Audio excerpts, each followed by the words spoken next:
അസ്സലാമു അലൈക്കും, നമസ്കാരമുണ്ട്. റാസ് ഗാർഡൻ്റെ പുതിയൊരു എപ്പിസോഡിലേക്ക് എല്ലാവർക്കും സ്വാഗതം. ഇന്ന് പരിചയപ്പെടുത്തുന്നത് കേസർ മാങ്ങയാണ്. ഇത് കേസർ മാങ്ങൻ്റെ വലിയ പ്ലാന്റ് വന്നതാണ്. ജംബോ സൈസ് പ്ലാന്റുകളാണ്. അപ്പോൾ അതിൽ കേസരി മാങ്ങ കായ്ച്ചിട്ടുണ്ട്, പഴുത്ത് തുടങ്ങിയിട്ടുണ്ട്. അപ്പോൾ ജസ്റ്റ് അതിൻ്റെ തൈകളൊന്ന് കാണിക്കുകയാണ്. വലിയ തൈകളാണ്. ആ പഴുത്തൊക്കെ ഒന്ന് ഇങ്ങനെ പൊട്ടിച്ചെടുക്കാനുള്ളൊരു പരിപാടിയിലാണ്. അപ്പോൾ അത് റിവ്യൂ ചെയ്യാൻ വേണ്ടിയിട്ട് ഇങ്ങനെ മാറ്റി വെച്ചാണ്.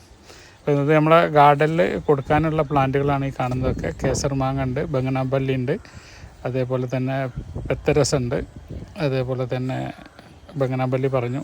അപ്പോൾ ഈ വക മാങ്ങകളാണ്. അപ്പോൾ ഇത് പെത്തരസാണ്. പെത്തരസ് ഒന്ന് പൊട്ടിച്ച് മൂപ്പായിട്ടുണ്ട്, പൊട്ടിച്ച് അതിൻ്റെ റിവ്യൂ ചെയ്യാൻ വേണ്ടിയിട്ടാണ്. അപ്പോൾ ഏകദേശം മാങ്ങകളൊക്കെ ഇങ്ങനെ പഴുത്ത് വന്നിട്ടുണ്ട്. അപ്പോൾ അത് രണ്ടിൻ്റെയും ഒന്ന് റിവ്യൂ നിങ്ങളോട് കൂടിയിട്ട് ഷെയർ ചെയ്യാമെന്ന് വിചാരിച്ചു. അപ്പോൾ നമുക്ക് റിവ്യൂയിലേക്ക് കടക്കാം. സുഹൃത്തുക്കളെ, ഞാനിന്ന് പരിചയപ്പെടുത്തുന്നത് കേസരി മാങ്ങകളൊക്കെ എല്ലാവരും കിട്ടുന്നുണ്ടാവും. ഒരു ഉത്തരേന്ത്യൻ മാങ്ങയാണ്. കൂടുതലായിട്ട് കാണുന്നത് നമ്മുടെ ആന്ധ്ര, മഹാരാഷ്ട്ര ആ ഭാഗങ്ങളിലൊക്കെയാണ് ഇത് കൂടുതലായിട്ട് കാണുന്ന മാങ്ങ കേസരി. അപ്പം നമ്മുടെ നാട്ടിലും ഇത് കായ്ക്കുന്നുണ്ട്. അപ്പോൾ അത് ജസ്റ്റ് പലരും ചോദിച്ചിരുന്നു. അപ്പോൾ നമ്മൾ തൈ കൊടുന്നപ്പോൾ അതിൻ്റെ റിവ്യൂ ഒന്ന് ചെയ്യുമോ എന്നുള്ളത്. ഇതാണ് കേസർ മാങ്ങ. അത്യാവശ്യം ഫൈബർ ഉണ്ട്. അതിൻ്റെ ശബ്ദം കേട്ടാൽ നിങ്ങൾക്ക് മനസ്സിലാവും. നല്ല കളർഫുൾ മാങ്ങയാണ് കേസർ. നല്ല നല്ല കളറുണ്ട്. ഞാൻ അതിൻ്റെ ടേസ്റ്റ് എനിക്കറിയാവുന്നതാണ്. നമ്മൾ ദുബായിലൊക്കെ കുറേ കാലം വിറ്റ മാങ്ങയാണ്. അപ്പോൾ ദുബായ് മാർക്കറ്റിൽ നമ്മൾ ഇന്ത്യയിൽ നിന്ന് വരുന്ന മാങ്ങയിൽ ഒരു 2ാം സ്ഥാനം കൊടുക്കുന്ന മാങ്ങയാണ് കേസർ. ഫസ്റ്റ് അൽഫോൺസൊക്കെയാണ് നമ്മൾ കൊടുക്കാറ്.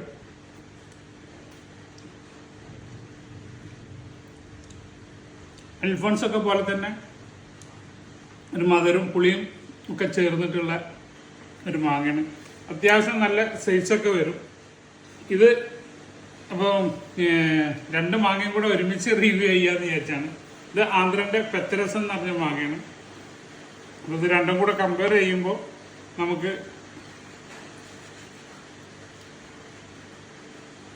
ഇത് നല്ല അത്യാവശ്യം നല്ല കളറൊക്കെ ഉണ്ട്. കുറച്ചും കൂടെ ജ്യൂസിയാണ്.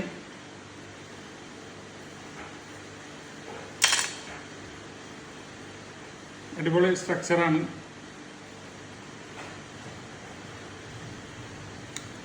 ഒന്നുകൂടെ മധുരം കൂടുതൽ ആന്ധ്രൻ്റെ പെത്തരസത്തിനാണ്.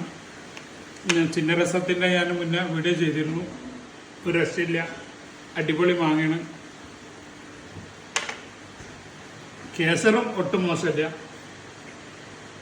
ഒക്കെ ഒരു 19-20 19-20 വ്യത്യാസം, ആ ഒരു വ്യത്യാസത്തിലുള്ള മാങ്ങയാണ്. ഒരു രക്ഷയില്ലാത്ത മാങ്ങകളാണ്. നമ്മൾ ഗ്രേഡ് ചെയ്യുമ്പോൾ നമുക്കൊരു 5ൻ്റെ താഴത്തേക്കൊക്കെ നമുക്ക് ഇങ്ങനെ കൊണ്ടുവരാൻ പറ്റും. ഒരു 10, 12, 13 എന്നുള്ള ആ ഒരു ലെവലിലേക്ക് മൊത്തം മാങ്ങനെ ഇന്ത്യൻ മാങ്ങനെ വെച്ച് മാത്രം നോക്കുകയാണെങ്കിൽ നമുക്കൊരു 5ൻ്റെ ഉള്ളിലേക്ക് കൊണ്ടുവരാം. നമ്മുടെ അൽഫോൺസ, മല്ലിക, ബംഗനാപ്പള്ളി, പെത്തരസം, കേസർ അങ്ങനെ കൊണ്ടുവരാൻ പറ്റും. മൊത്തം മാങ്ങനെ എടുത്തിട്ട് നമ്മൾക്ക് കൊണ്ടുവരുമ്പോൾ ഏകദേശം ഒരു 15ൻ്റെ താഴത്തേക്ക് നമുക്ക് ഗ്രേഡ് ചെയ്തിട്ട് കൊണ്ടുവരാൻ പറ്റുള്ളൂ. അപ്പം 2 മാങ്ങേൻ്റെ വിശേഷമാണ്. ഇനി നമ്മളെ ഇമാ പസന്താണുള്ളത്. പഴുത്തിട്ട് ഞാൻ നാളെ ചെയ്തു തരുന്നുണ്ട്. അതേപോലെ നമ്മളെ മല്ലിക പഴുത്തിട്ട് കിട്ടിയിട്ടുണ്ട്. മല്ലിക ഒന്നും കൂടെ പഴുക്കാണ്ട്. ഇത് ജസ്റ്റ് വീണ് കിട്ടിയതാണ്. ഒന്നും കൂടെ പഴുക്കാണ്ട്. അപ്പോൾ നാളെ വീണ്ടും മല്ലികൻ്റെയും ഹിമാ പസന്തിൻ്റെയും വീഡിയോ ചെയ്യാം. ബായ്. അബ്ദുറസാഖ് തിരൂർ.